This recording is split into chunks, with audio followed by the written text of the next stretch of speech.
successful rescue operation. Ay sinasamahan natin sila habang sila ay papunta sa Fort Bonifacio. Just one of the many hotels here in Tuguegarao. Nabugbog na ang buksingerong si Andaga. Accept the Peabody as Jessica Soho. Today, we dedicate this award. Silver Screen Award for Jessica Soho. Thank you, God, for this honor. Napakalayo ng nilakbay ni Barack Obama.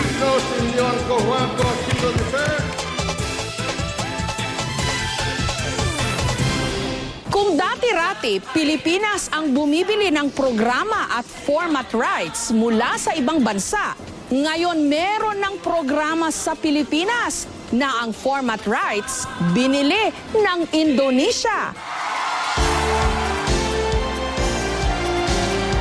33 taon na itong umiere? Oo! Napanood na sa iba't ibang istasyon? Pwede! Pwede! Ang longest-running noontime show sa Pilipinas? Iisa lang ang sagot dyan. Eat Bulaga.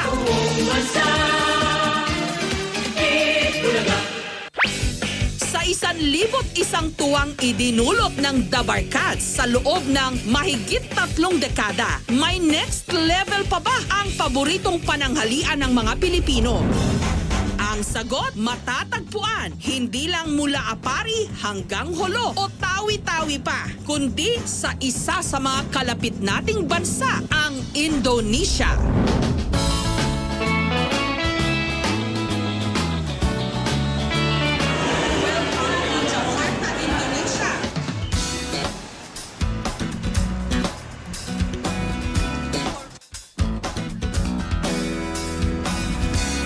Itsura ng Pilipinas at Indonesia halos walang pinagkaiba. Traffic din.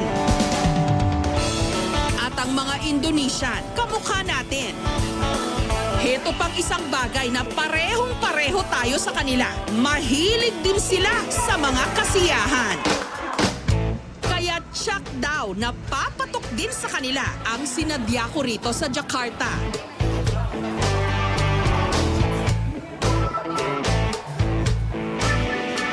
Pagpasok ko pa lang sa Studio Penta, para akong namalikmata. Wala kasi halos itong pinagkaiba sa Broadway Centrum sa Quezon City kung saan umeere ang Eat Bulaga. Mula sa title at logo, pati set, Eat Bulagang Eat Bulaga.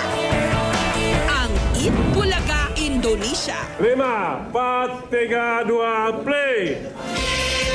Indonesia! Datang berbagi ceria, bawa cinta untuk semua, kejutan teristimewa bersama di Bulaga Indonesia. Nito lamang Lunes, inere ng SCTV o ng Surya Citra Televisi sa Indonesia ang kauna-unahang overseas version ng Eat Bulaga. Bagamat napapanood na sa ibang bansa sa pamamagitan ng satellite ang marami nating TV shows dito sa Pilipinas, ngayon lang may Philippine TV show na ang format binili o franchise ng ibang bansa. At kung may sari-sari store ang The Barkads dito sa Pilipinas, Jangan kemana-mana, tetap di Eat Bulaga Indonesia! Indonesian version, meron ding maliit na tindahang tambayan ng kanilang mga host.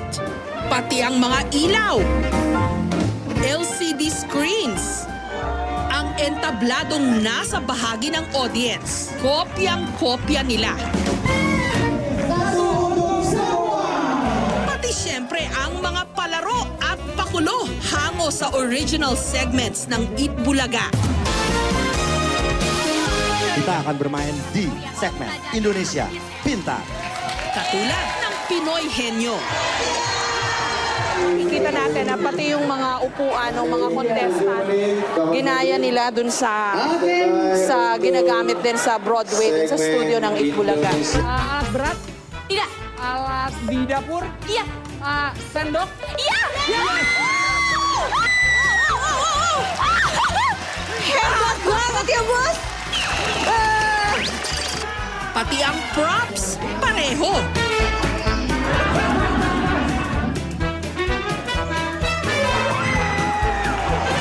Pati ang kulungan kung saan binubuhusan ang kung ano-ano ang mga host tuwing natatalo ang kanilang kapartner na contestant, meron din sila.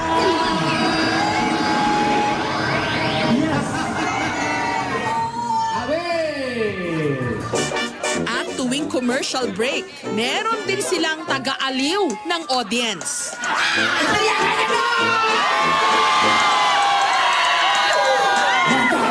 7 years ago, I heard about Itbulaga and I tried to find contact to the Philippines, and finally I met with Mr. Tuvera and he is very kind with me, and finally we franchise this program to Indonesia, and then we have preparation for 3 months, and this is it. Yeah, this is it. Indonesian ang mga producer, pero isang Pilipino ang nagsilbing tulay para ang Itbulaga magkaroon ng Indonesian version. Si Jerry Guzman, Marketing Creative Service Advisor ng SCTV. Ikaw daw yung naging tulay between SCTV at saka Itbulaga. Tumulong ako na para madala yung Itbulaga dito. It's a crowning glory for Philippine television, especially for Itbulaga. It's another milestone for this fantastic show. Santa Cruz. Okay. Pasok! Nitong Mayo, bumisita sa Pilipinas ang grupo ni na Jerry para mapanood ng live ang Itbulaga. Doon na rin nagsimula ang negosasyon. Hindi kami makapaniwala nung may tumawag sa amin at sinabing baka interesado kaming ilabas yung Itbulaga. Akala ko yung kumbaga parang itatranslate lang. Ano. Hindi, nung sinabing yung mismong Itbulaga ay ilalagay sa bahasa, yung program mismo, medyo hindi ako talaga makapaniwala. 5 araw bago ang unang telecast ng Itbulaga sa Indonesia, nagtungo ng Jakarta ang ilang mga tiga-Tape Incorporated, ang producers ng Itbulaga.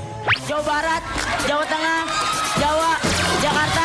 Gusto raw kasi nilang siguraduhin na kuhang-kuha ng Itbulaga Indonesia ang original na Itbulaga. Nung una ko nakita yung helmet, nung una ko nakita yung silya, matutulala ka eh, parang may, ano ba, asan ako? Tama ba tong nakikita ko?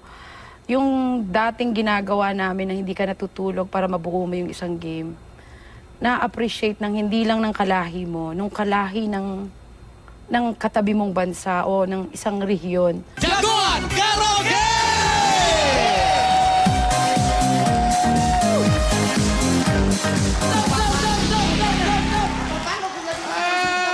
Noong unang araw na ipinalabas ang Itbulaga Indonesia, nag-trending ito agad sa Twitter Indonesia. Tinatapi ko yung sarili ko.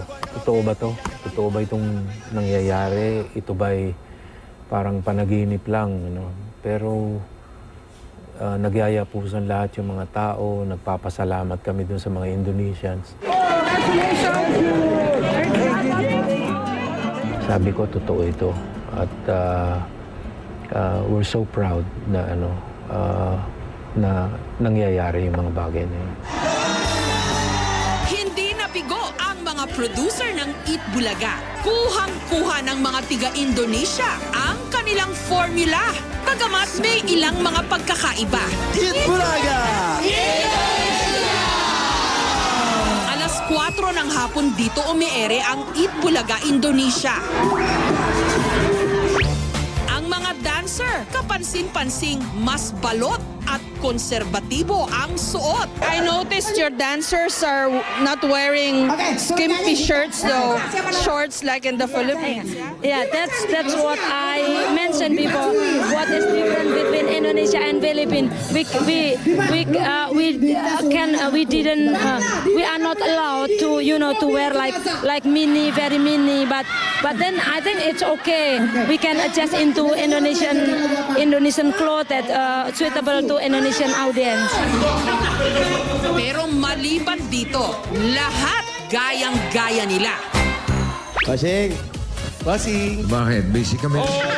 Kung may dabarkads sa Pilipinas, Istorbo kayo nagkikwentuhan. Ay, sorry po. Sorry po. dito may bulagang na pinangungunahan ng isa sa pinakasikat na Indonesian celebrity, si Uya Kuya, ang counterpart ni Bossing Vic. Kaya ang tawag sa kanya, Boss Uya. Boss Kuya, you know, bossing Vic Soto in the Philippines is so popular. Yes. Do you know who he is? Yes, big boss in Philippines.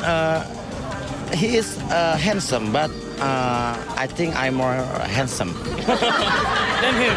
Yes. And the ladies love him. Yes, and my mother loved me. Yes, my mother and my wife love me, of course. Ladies, like you. Can you greet Bossing Vic? Yes, bossing in Philippines.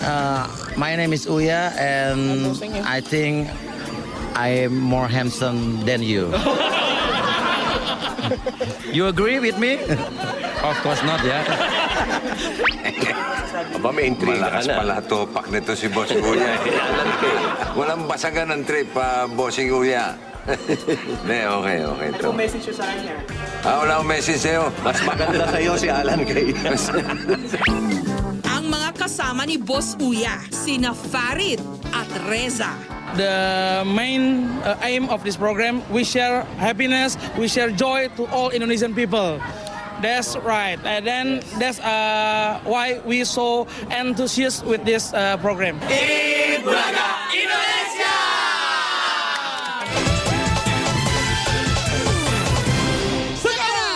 Satu untuk semua, semua untuk satu rito. At ang isa sa mga host, si Leo Pilipino. Sa lahat po ng kapuso natin sa Pilipinas, maraming salamat po sa inyong suporta. Mabuhay! Eat Bulaga! Pilipinas!